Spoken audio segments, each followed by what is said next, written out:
Well, we've been talking a little bit about today about the tremendous changes we've seen as a result of Vision 2030, and particularly how it's affected procurement as well, from the adoption of cutting-edge technologies to how to cultivate a more vibrant ecosystem of suppliers and partners. Well, our next speaker on the stage with us today says that with Vision 2030 in full stride, as well as many other transformational initiatives happening today in the MENA region, it's important that we recognize the pace that we are maintaining and as leaders to be extra vigilant to protect our team's mental and physical well-being to ensure that everybody makes it across the finish line.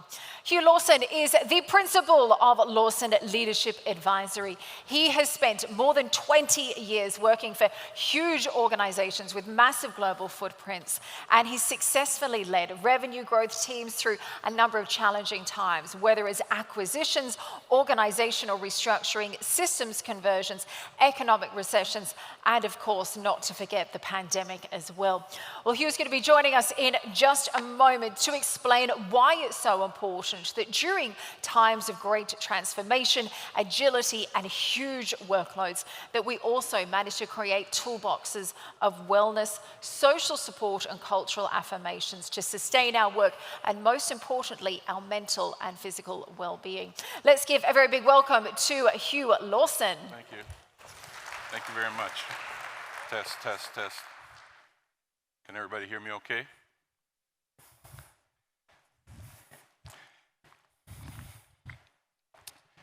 I've been waiting 35 years to say this. Assalamu alaikum, my brothers and sisters. All right. I'm here to talk to you about effective leadership in a time of rapid change and transformation. And I'm going to weave it into 8 African proverbs. African proverbs, as a leader, guides me in every step I make. If you Google African proverbs, you can literally find a proverb for any aspect of your life. So I'm going to talk about those today. But first, here's a quote by Mark Twain. It's a very powerful quote that resonates with me. Now, the 2 most important days in your life are the day you're born and the day you found out why. I think for many of you here who are driving your organizations through great transformation, you've found your why. My why was 3 years ago with the unfortunate murder of George Floyd. It awakened in me a need to make change, a catalyst for transformation in society. I'm from Canada. I live in Toronto.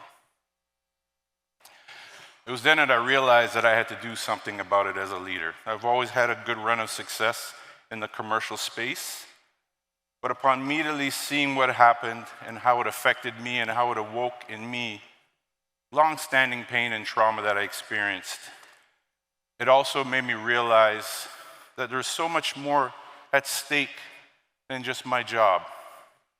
It's my parents who immigrated to Canada from England via Jamaica.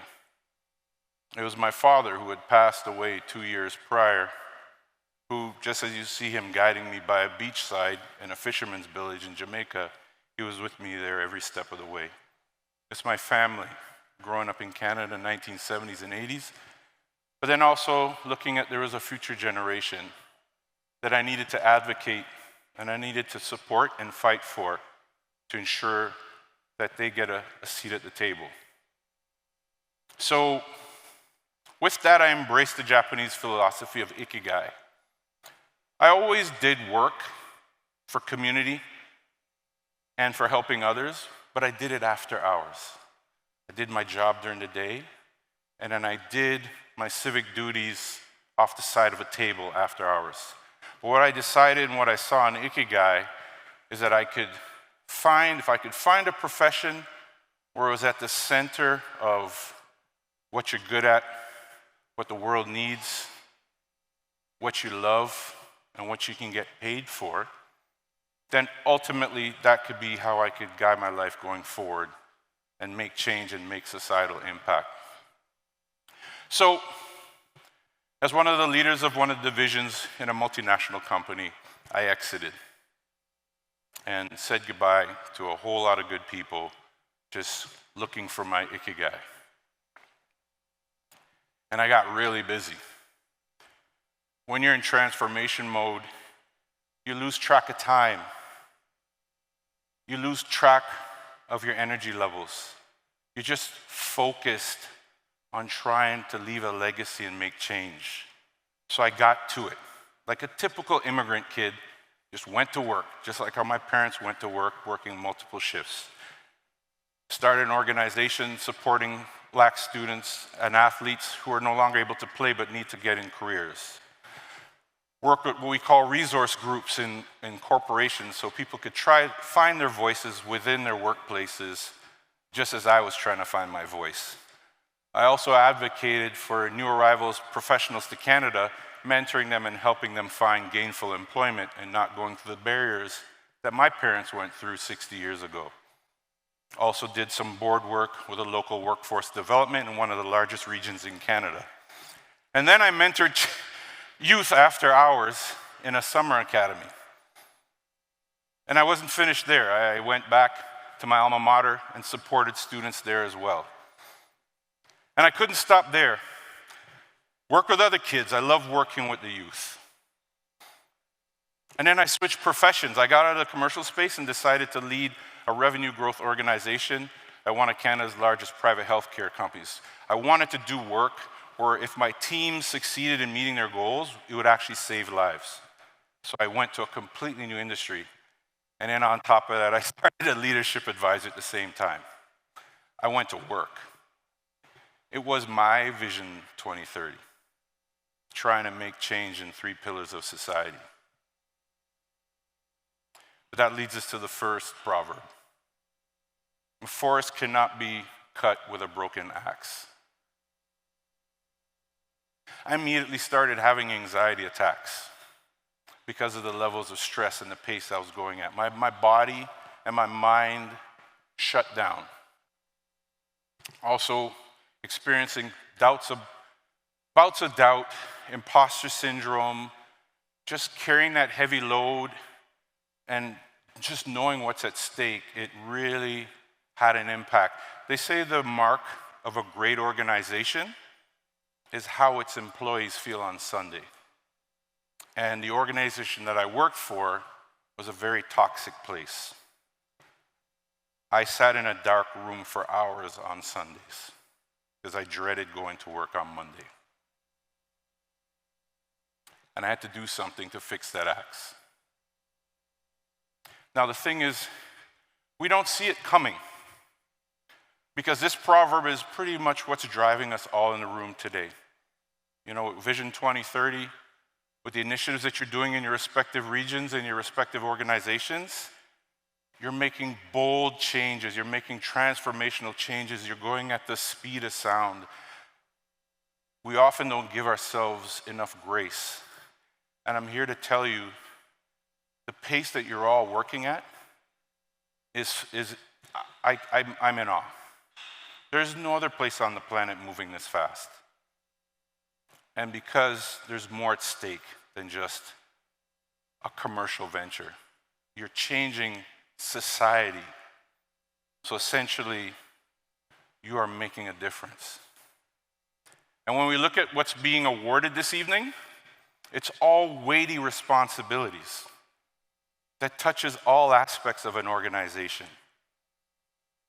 And all of you are driving that forward.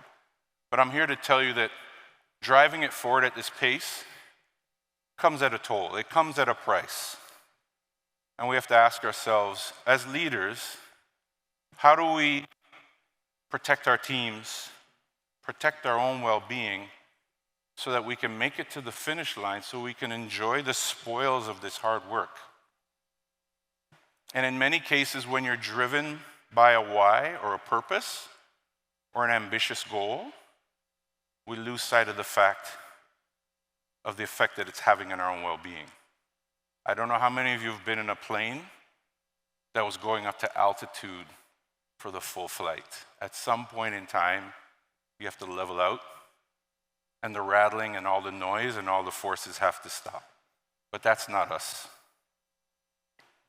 So I was having an anxiety attack on a flight home. I had to restructure a whole team, and it wasn't a pretty experience.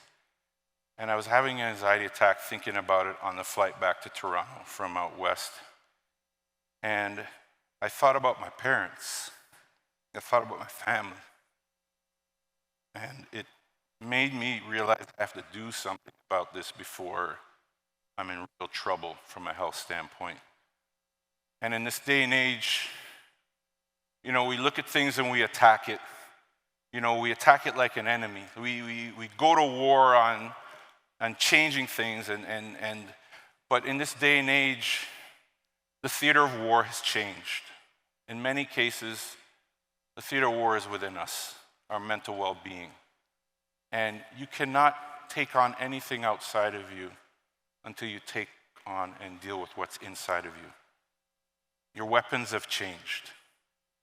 So for me, and what I want to ask you, and this is a reckoning I had to go through, what are your weapons of war to fight the enemy within? Are you sleeping?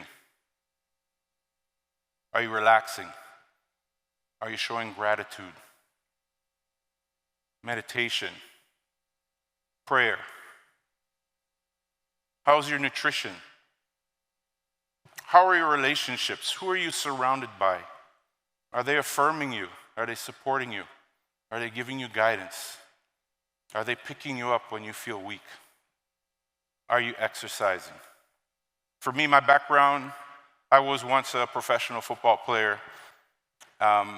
With the stress and everything that was just the insulin resistance, everything, the cortisol that was just raging through my body, making me tired all the time, making me sit in dark rooms, I had to attack in my own way. So I went back in the gym. And man, I took on these ropes. Every time I look at it, if these ropes were a person, they'd be like, oh, here he is again. Oh my gosh, he's angry. I went with abandon, and I found doing that workout, hot sauna, cold shower, meditation, on a Sunday, it made me going into Monday so much easier. So think about that as you're going 150 miles an hour and all these great transformational moves you're making. What are you doing to deal with the enemy within? This is probably the most important African proverb. If you want to go fast, go alone. If you go far, go together. And this is especially important for the honorable profession that you all hold. You are working with so many different stakeholders, so many different product categories, regions, technologies, businesses, big budgets, vendor partners. You are truly, instead of procurement officers, you're partnership officers, because you have to work with so many people externally and internally. Something else to think about besides African proverbs is what Confucius once said. If you are the smartest person in the room, you need to go find a new room. Surround yourself with really smart people. The other thing I want to ask you is, the 5 people that you seek counsel, your closest 5 people, who are they? What do they look like? The person that you go to when you're struggling with something, do they look like you? The person that you, when you don't feel right, you feel down, do they look like you? Because I'm here to say you need to mix it up. In this high-speed transformation, if you really want to equate yourself to a high-powered supercar, high-performance vehicle, and you look at your dashboard of reference points, are all 5 dials showing the speed? Or do you have one showing speed, one showing RPM, one showing oil pressure, one showing your battery levels? You need to mix it up. These people are my trusted 5.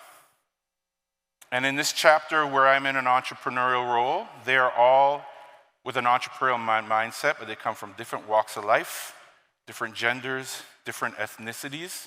But the one thing they all have in common is they want me to win. Some will hug me, some will kick me in the pants when I'm lost my way. But they all want the same thing in mind. Who are your five? Because whoever your five are, you're going to be the average of that. You need to mix it up. So, this is the last one, and this is the one I struggle with. A tree with strong roots laughs at storms. We have KPIs, we have AI, we have leadership, we have meetings, we have budgets. But how strongly are you tapping into your roots? During the 3 years of reckoning and awakening for me, since George Floyd, I really tapped into who I was, where my family came from, what made the richness of my heritage and culture allow me to be the best leader I could be. I always remembered as a child at family gatherings, my dad and my uncles told the best stories, incredible stories. And the books we'd read, and that's when I realized I'm of Jamaican descent, but originally of West African descent. I realized that my best work as a leader is through communication and guiding everyone through one common goal, one common directive. And when I looked into it, I realized why I was so good at it. I'm a descendant of griots. A griot in a West African village was a storyteller, a historian, a singer, a poet. And when I think about my heritage, I think about the music I listen to. We do it really well. We rap, poetry. We have a way of communication. And when a griot dies, it's equivalent of a library burning to the ground. And I tapped into that. And it affirmed me and got me out of so many troubled times. And you've heard of ROI. When you tap into your roots, it's known as ROIAS, which is a return on interest from your ancestors' sacrifices. And also their stories. I want to tell you a story. I said it's been 35 years in the making for me to come and greet all of you. December the 8th, 1988, my cousin Wade was killed by police. And it put me, as a first-year university student, into a very dark place. I immediately shut myself off from all my friends, stopped going to class, and tried to find a way to deal with my anger and rage. So I picked up the autobiography of Malcolm X, and I devoured it. I couldn't stop reading it. I was trying to make sense why it happened. Why the country I was growing up in was making it so difficult for me to live there. But there was a moment in the book where everything changed, transformed for me. And that's when Malcolm X did his pilgrimage to Mecca in April 1964. And he wrote back to his family, his wife Betty. And he had a life-changing experience on the Hajj. He saw masses of humanity from all walks of life, all parts of the world, not just black, blue eyes, blonde, all on the Hajj for the same reason. And this completely transformed the way he looked at the planet and the way he looked at the globe. And it transformed the way I looked at the planet and the way I looked at the globe. And immediately, it left something in me that's been calling me to come here for 35 years. Saudi Arabia has been whispering in my ear for 35 years to come because of what I saw and what I read of what Malcolm X experienced. Going back to ROIAS. So my question to you is, if I can have such a magnetized feeling for this region, you have to understand how much this region has such an effect on the planet in a beautiful way. This region transcends race, religion. There are many of us, as far as Canada, South America, that look on this region with admiration, awe, love. Because when we saw Malcolm X, how safe he felt here, how at peace he felt here. My question to you is, are you drawing on those roots of this incredible, special place where you live? If you can draw on those roots, you can overcome any dark times or any barriers or the pace of transformation. So, where do we go from here? It's real simple. Take care of yourself.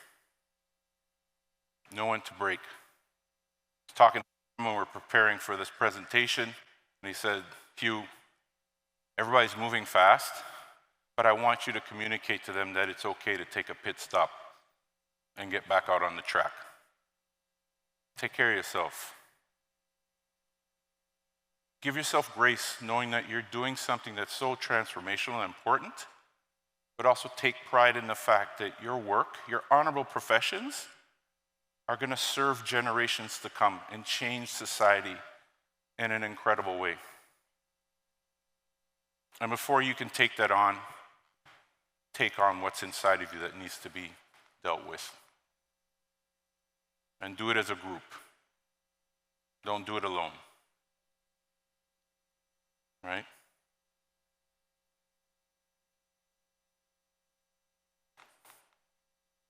Pull from what you have here that is so special.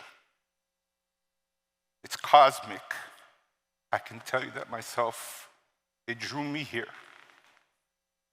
Never lose sight of that. And remember that this work, there'll always be a light at the beginning of the day, as dark as it gets. And actually, the darker it gets, the greater the transformation. You think about any time in your life where you've had an incredible breakthrough, it was probably after a dark time.